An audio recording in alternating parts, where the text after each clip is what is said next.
The Honda Ridgeline key fob uses a CR2032 3V lithium coin battery.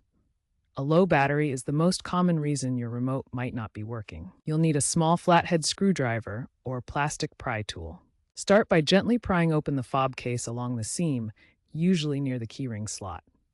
Be careful not to crack the plastic. Once open, remove the old battery, noting the positive side's orientation. Insert the new CR2032 battery with the positive side up, then snap the case back together. Test the lock-unlock buttons to confirm it works. The 2025 Ridgeline models might have a battery life indicator in the infotainment system. If you are having issues opening the key fob, make sure to watch a detailed video online for step-by-step instructions. If your remote still isn't working after replacing the battery, first try reprogramming the fob. This can usually be done through the vehicle's infotainment system or by a specific key sequence. Check your owner's manual for instructions. Next, check for corroded battery contacts inside the fob. Clean them gently with isopropyl alcohol and a cotton swab.